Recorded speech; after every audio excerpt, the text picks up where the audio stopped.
Story 3. The Girl Marked by the Wind. That morning, the orchard didn't feel the same. It wasn't just the breeze, there was something inside it. Not cold, not warm, just knowing. Beth paused first, her fingers still wrapped around her basket. Something's coming, she said quietly. Cherry felt it too, like a soft pull behind her ribs.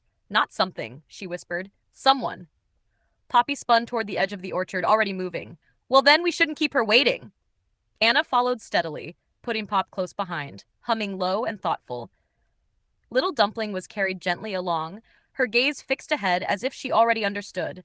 They walked past the apple tree, past the berry patch, past even the thyme beds they had just planted, until they reached the place where the orchard softened into the wild. And there, standing very still against the wind, was the girl. She didn't look lost. She looked placed. Her dress was scattered with soft flowers, like she had gathered the orchard before ever stepping into it. Beneath it, darker sleeves wrapped her arms, like she carried a piece of somewhere else with her. But it was her face that made them stop.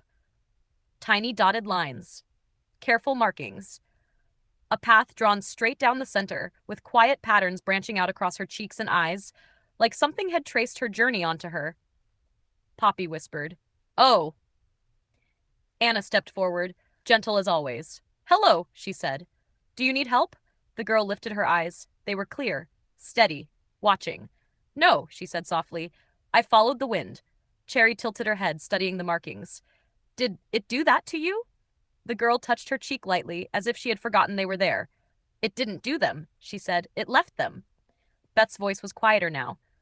"Left them? They show where I've been," she answered, "and where I was meant to go." A small silence settled between them. Not uncomfortable, just full. "What's your name?" Cherry asked gently. "Pansy."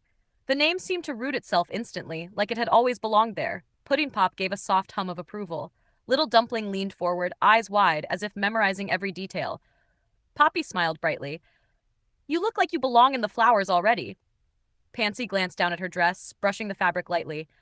"I hoped I would." Shh. They brought her in slowly, not rushing, not questioning too much. Anna showed her the paths. Beth showed her the baskets. Cherry stayed close, curious and warm. Poppy filled the quiet spaces with light. Pudding Pop hummed as they walked.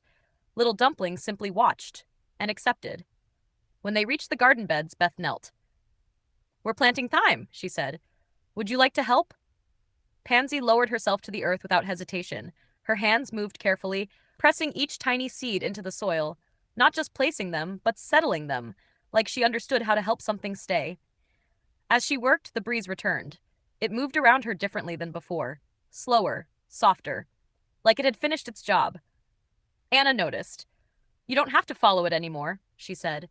Pansy's hands stilled for just a moment. "I know," she replied. Cherry reached over and gently took her hand. "You can stay here," Poppy added quickly, "forever." Pansy looked at each of them, then at the soil, the seeds, the quiet growing orchard. Her fingers brushed the markings on her face one last time, not questioning them, just remembering. Then she nodded. "I think," she said softly, "this is where they were leading me." And from that day on, there were 7. 7 girls beneath the branches. 7 voices in the garden. 7 hands tending what would grow. And among them, a girl marked by the wind who no longer needed to follow it.